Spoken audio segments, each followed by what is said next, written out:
Gross domestic product मतलब होता है सकल घरेलू उत्पाद। नाम से ही आप जान रहे हैं सकल घरेलू उत्पाद।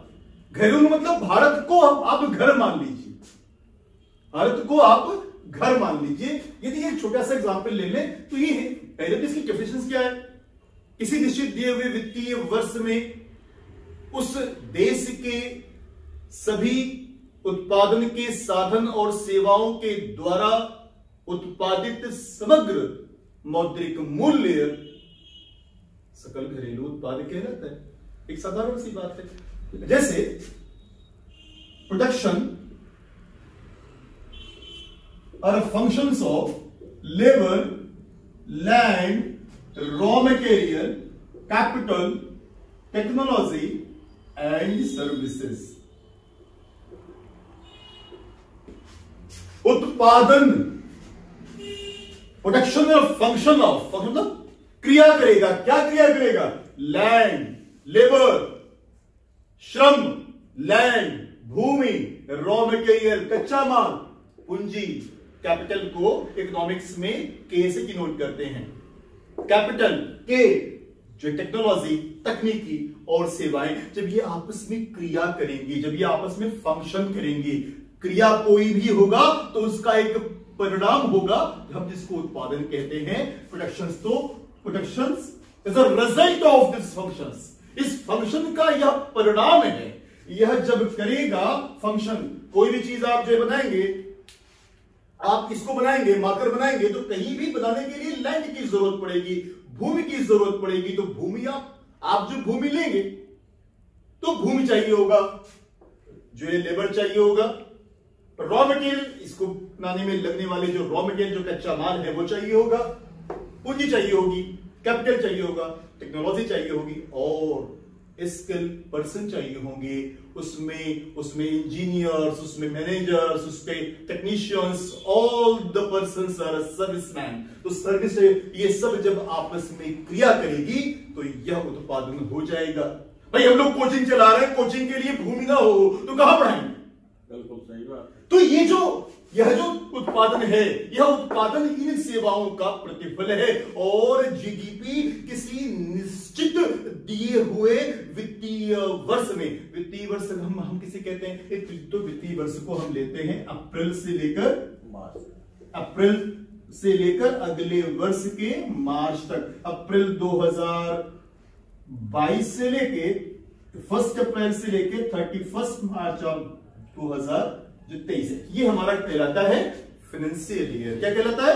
Financial year. वित्तीय वर्ष कहते हैं इसको। वित्तीय वर्ष में हमारे सारे लेन देन, भारत सरकार के सारे लेन देन इसी वित्तीय, भारत का, ब्रिटेन का वित्तीय वर्ष कॉमन है। अमेरिका, ऑस्ट्रेलिया में जुलाई से जून होता है और भारत में क्या होता है? 1 अप्रैल से 31 मार्च। जैसे भी आने वाला आप समय देख रहे हैं, 1 फरवरी को गवर्नमेंट ऑफ इंडिया अगला बजट अगले वित्तीय वर्ष के लिए पेश करे। तो ये वित्तीय वर्ष के लिए, तो यह वित्तीय वर्ष होता है। तो किसी निश्चित किए हुए वित्तीय वर्ष में उस देश मतलब क्या होता है? भारत क्या एक देश है? भारत क्या है? एक देश। एक छोटा सा मैं आपको मैप बनाता हूं, जरा सा देखिएगा प्लीज। हो सकता है कि दूसरे के देश में घुस जाए हम लोग, तो आप थोड़ा सा नाराज मत होइएगा। ये भारत जो है, मान लेते हैं थोड़ा सा घुस ही जाते हैं, तो घुस जाने में कोई दिक्कत नहीं है, वो सब भी रोज रोज घुसते रहते हैं, हम लोग भी घुस जाते हैं थोड़ा सा। नक्शा मैप जो है आपका, एग्जामिनेशन में 5 सेकंड से अधिक का समय नहीं लगना चाहिए। किसी भी रूप में 5 सेकंड से अधिक का समय यदि लगता है तो वह फिर किसी भी रूप में वह मान्य नहीं होगा, वह मान्य ही नहीं होगा वह। तो वह यदि, तो अब ये है, तो भारत क्या है? ये भारत है, यह भारत की जो सीमाएं हैं, इस सीमा के अंदर जो भी चीज उत्पादित होगी वह आपके घर की है, वो आपके घरेलू है और उसी को हम सकल घरेलू उत्पाद कहते हैं, ग्रॉस डोमेस्टिक प्रोडक्ट कहते हैं।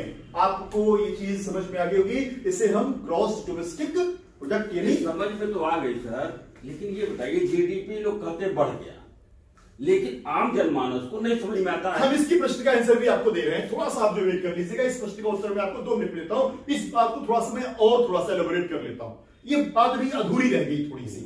एक वित्तीय वर्ष में हमने कहा, वित्तीय वर्ष हो गया, उस देश के मतलब देश में कोई जरूरी नहीं कि देश के ही साधन के द्वारा, कोई विदेशी भी आपके देश में आ रहा है और आपके देश में ही उत्पादन कर रहा है, उसको भी जोड़, तो इस जीडीपी में वह उत्पादन का हिस्सा भी जुड़ता है।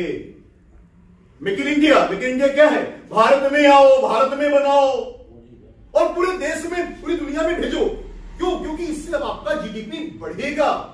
जब आपके देश में मेक इन इंडिया आएगा, आपके देश में जैसे ब्रह्मोस आप पहले जो है मंगाते थे तो आप जो है कि पेमेंट करते थे, अब ब्रह्मोस आपके देश में यदि बन रहा है तो वह जीडीपी के पार्ट के हो जा रहे हैं और उससे आप एक्सपोर्ट भी कर रहे हो और चीजें आपको लाभान्वित भी हो रहा है देश। अब एक सवाल आपका है, प्रत्यक्ष अप्रत्यक्ष उसके लाभ दोनों हो सकते हैं, उसको मैं भी आपको थोड़ी देर में उसको उत्तर में देता हूं। लेकिन जरा सा एक बात समझने वाली बात यह भी है कि यहां पर मैंने आपको पहले मैं अपनी बात कह लूं कि ग्रॉस डोमेस्टिक प्रोडक्ट क्या होता है, सकल घरेलू उत्पाद क्या होता है। एक वित्तीय वर्ष में उस देश के उत्पादन के साधन और सेवाओं के द्वारा उत्पादित समस्त मौद्रिक मूल्य विनिर्देशन शुद्ध आय, वो ये भी नहीं जोड़ेंगे तो जीएनपी हो जाएगा वह। तो अभी हमको जीएनपी नहीं, हम जीडीपी की बात कर रहे हैं। तो किसी एक वित्तीय वर्ष में उस देश के उत्पादन के साधन और सेवाओं के द्वारा उत्पादित समस्त मौद्रिक मूल्य, एग्रीगेट मॉनेटरी वैल्यू,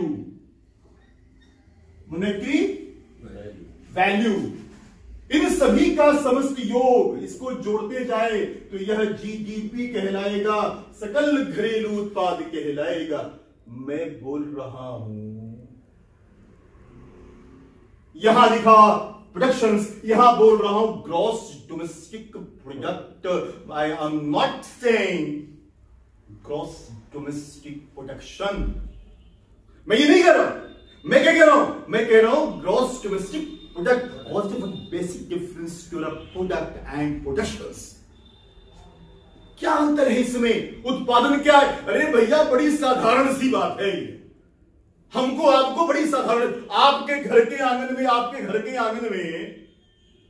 अमरूद का पेड़ लगा होगा, आम का पेड़ लगा होगा, धनिया की पत्ती लगी होगी कि नहीं लगी होगी? हाँ, बिल्कुल लगी है। और बहुत सारी चीजें लगी होंगी आपके घर में। आपके घर में लगा हुआ था, आपको चटनी खाने की इच्छा की, आपने धनिया की पत्ती तोड़ी और उसको पिसा और आप चट कर गए। क्या सरकार को मालूम चला कि कितने के मूल्य का आपने चटनी खाई? क्या नहीं ना। तो वह उत्पादन है, लेकिन ज्ञान में नहीं है। तो ज्ञान में नहीं है, सरकार के ज्ञान में नहीं है। उसके जो भी सर्वे, जो भी उसके इंस्टीट्यूशंस हैं, वो जो उसका मेजरमेंट करते हैं, वह उसके आकलन के बाहर है। क्योंकि हम मुर्गी क्या कि मुर्गी न जाने अंडे का क्या होगा या तवे पे फ्राई होगा, है ना? नहीं जानती। अंडा हुआ, किसी ने एक मुर्गी पाली और मुर्गी ने अंडा दिया, आप ऑमलेट बना के खा गए। सरकार को मालूम चला क्या कि जीडीपी का उत्पाद बनेगा? क्या नहीं बनेगा वो। और दूसरे के खेत से, दूसरे के बाग से गए अमरूद तोड़ लिया और खा गए आप, मालूम चला क्या? तो नहीं जुड़ेगा वो उत्पादन तो है लेकिन उत्पाद नहीं है। तो क्यों नहीं है? क्योंकि जब साधारण सी बात है, जब वही मुर्गी पोल्ट्री फार्म के रूप में कन्वर्ट होती है और वो उसे लेकर बाजार में जाता है और बाजार में बेचता है, उसके बेचने के बदले उसे जो मुद्रा के रूप में मूल्य मिलता है, वह हमारा क्या हो जाएगा? वह हमारा उत्पाद हो जाएगा। क्यों?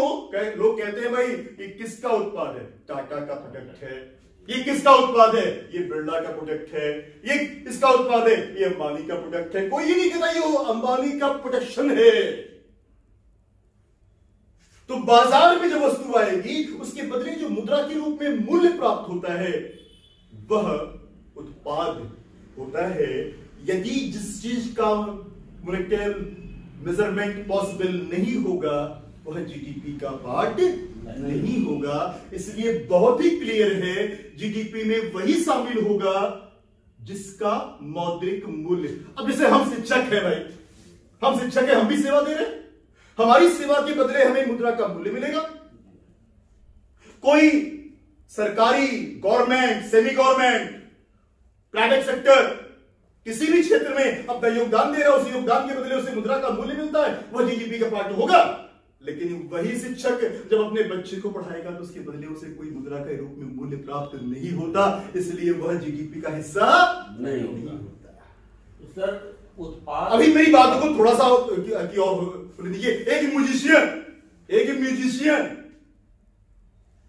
म्यूजिक सुनाता है, फिल्म बनाता है, फिल्म बन गई और उस फिल्म में अपनी सेवा देता है, उस सेवा के बदले उसे क्या मिलता है? मुद्रा के रूप में मूल्य मिलता है। वही म्यूजिशियन जब अपने दोस्तों को, अपने मित्रों को, अपने यारों को गीत संगीत सुनाता है तो क्या उसके बदले कोई मुद्रा के रूप में मूल्य देता है? क्या वो अपने मित्र कहे भाई जरा गाना सुना दो, और कहे गाना सुनाने के बाद वो पैसा मांगने लगे तो मित्र क्या करेगा? तबला बजा देगा। क्या बजाएगा? तबला। तो गाना फिर क्या हो जाएगा? गाना का सुर बदल जाएगा साहब, क्योंकि उसका मूल्य वो जीडीपी में नहीं। तो कोई भी उत्पादन, ग्वाला जब दूध देता है, जब वो जाता है सबके घर में दूध देता है, उस दूध का वो जब जाता है उसको देता है, उसके बदले उसे मुद्रा के रूप में मूल्य प्राप्त होता है, तो वह मूल्य जीडीपी का पार्ट होगा। लेकिन वही दूध जब खुद सेवन करता है तो उसका वह कोई मूल्य, उसका मेजरमेंट पॉसिबल नहीं होता, इसलिए उसको जीडीपी में शामिल नहीं कर सकते। एक नर्स अपनी सेवाएं देती है हॉस्पिटल में, एक डॉक्टर अपनी सेवाएं देता है और सेवा देता है, उस सेवा के बदले उसे मुद्रा के रूप में मूल्य मिलता है, वो जीडीपी का हिस्सा होगा। लेकिन वही डॉक्टर जो अपनी पत्नी की सेवा करे, उससे उसका मूल्य मांगे तो भैया पत्नी जो देगी, डॉक्टर नहीं कंपाउंडर हो जाएगा। बात समझ में आ रही ना? जब वो लौटाए गई, जब वो धारा प्रवाह देगी तो भैया वो डॉक्टर नहीं, क्या हो जाएगा? कंपाउंडर। इसलिए क्योंकि उसका कोई मुद्रा के रूप में मूल्य संभव ही नहीं, इसलिए वो जीडीपी का हिस्सा नहीं होगा। एक नर्स एक मां बनती है, नर्स जब एक बच्चे के जन्म में सहायक होती है, उस सेवा के बदले उसको मुद्रा के रूप में मूल्य मिलता है, चाहे वो सरकारी, गवर्नमेंट, सेमी गवर्नमेंट, हर जगह।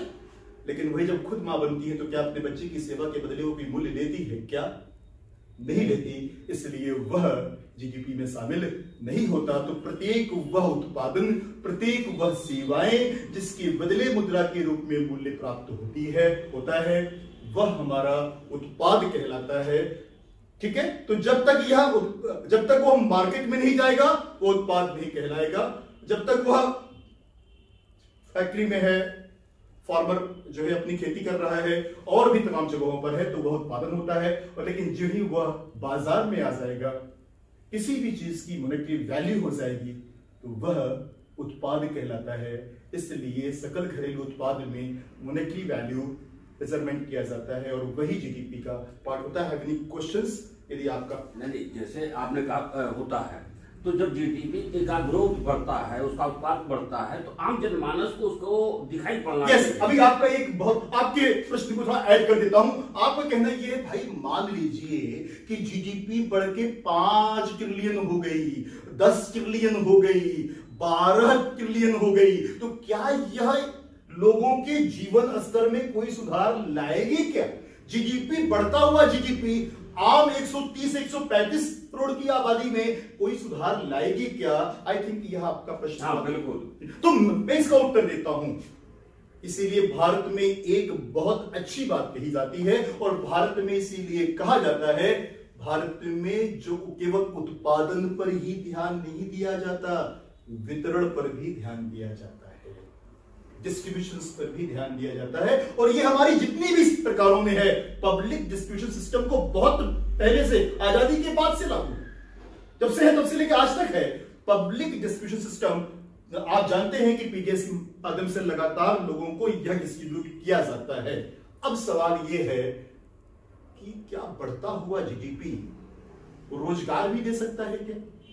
क्या बढ़ता हुआ जीडीपी अर्थव्यवस्था में मुद्रास्फीति को या कीमत को कंट्रोल भी कर सकता है क्या? यह भी बहुत सारे प्रश्न हैं, और जो लोगों के दिमाग, और आप लोगों को तो जरूरी है कि आपसे ही प्रश्न पूछा जाएगा। तो आपको मैं एक प्रश्न का उत्तर देता हूं। हमारे यहां कहा जाता है, एक बड़ी साधारण सी हमारी बात है, यदि देश में विकास हो रहा है, देश में विकास हो रहा है, मान लेते हैं कि किसी 1 लाख रुपए है, मान लेते हैं देश के विकास में 1 लाख रुपए है, और 1 लाख रुपए को आप 2 लोगों को दे दीजिए, मैं नाम नहीं लूंगा, 2 लोगों का, 2 लोगों को दे दीजिए, और उसी 1 लाख रुपए को आप 1000 लोगों में बांट दीजिए, अर्थव्यवस्था में आमूल परिवर्तन आता है। कैसे आता है? हमारी इकोनॉमी में एक चीज कही जाती है, मैं आपको बता दूं कि हमारी इकोनॉमी 3 सेक्टर में डिवाइड होती है। मैं आपको बता देता हूं, एक को हम कहते हैं LIG, एक को LIG, एक को कहते हैं MIG, और एक को कहते हैं high HIG, lower income group, middle income group और higher income group. Lower income group, higher income group and middle income group. यदि आपने 2 लाख रुपए हायर इनकम ग्रुप को दे दिया, तो वो क्योंकि ऑलरेडी अपने लिविंग स्टैंडर्ड्स पे है, वो रुपए को लेके रख लेगा, वह पैसा बाजार में एक्टिव फॉर्म में नहीं आएगा, तो पैसा डंप कर जाएगा। लेकिन यही अच्छा, लोअर इनकम ग्रुप और हायर इनकम ग्रुप की मार्जिनल प्रोपोर्सिटी टू कंज्यूम बहुत कम होती है, उपभोग की प्रवृत्ति कम होती है, लेकिन लोअर इनकम ग्रुप की जो है सबसे ज्यादा होती है। लोअर इनकम ग्रुप की मार्जिनल प्रोपोर्सिटी टू कंज्यूम बहुत ज्यादा होता है।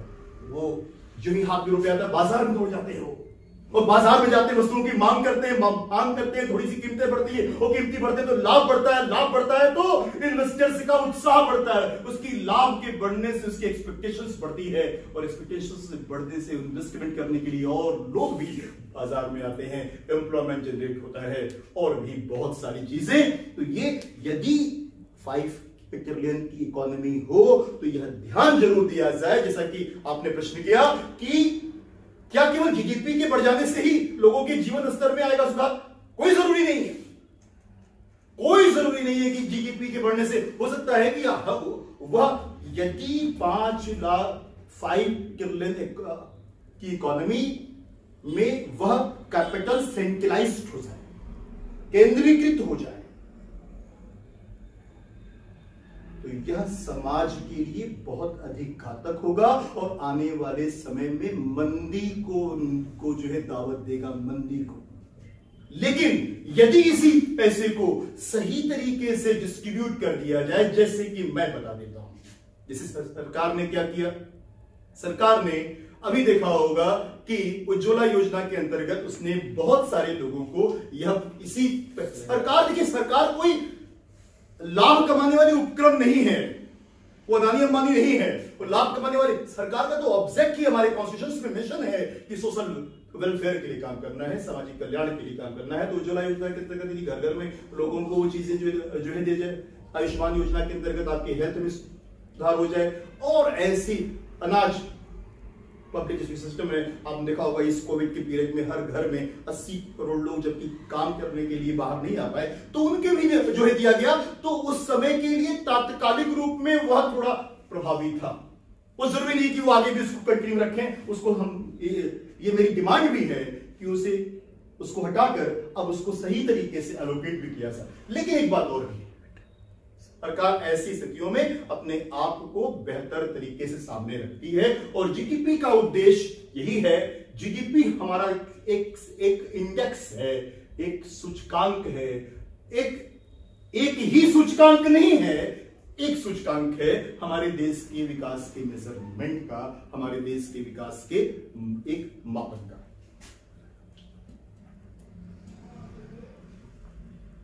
बस एक साधारण सी चीजों में बस एक चीज और, वैसे तो जीडीपी विकास के मापने का बहुत सारा तरीका है। जीडीपी है, जीएनपी है, नेशनल इनकम है, अब एक नया आ गया है जीवीपी, ग्रॉस वैल्यू प्रोडक्ट, और इसके अलावा भी एसडीआई वैल्यू भी है, ह्यूमन डेवलपमेंट इंडेक्स है, जो कि यूएनडीपी के द्वारा, यूनाइटेड नेशन डेवलपमेंट प्रोग्राम के अंतर्गत एसडीआई ह्यूमन डेवलपमेंट इंडेक्स मानव विकास सूचकांक जो है तैयार किया जाता है। उस मानव विकास सूचकांक के द्वारा भी, जिसका सूचकांक वैल्यू 0 से 1 के बीच में होता है, उसके द्वारा भी होता है। तो इसके पहले PQLI भी था, physical quality of life index, जो कि मॉरिस ने दिया था, और PQLI पाकिस्तान के एक शास्त्री हैं महबूबुल हक, वो और कमर सेन, ऐसे बहुत सारे लोगों के द्वारा मिलकर एक जो है तैयार किया गया, जो आज भी एक आर्थिक विकास के मेजरमेंट का एक मानक है। इसकी कुछ और भी चीजें हैं, हम आगे आपको अगले कड़ी में आपको जरूर बताएंगे।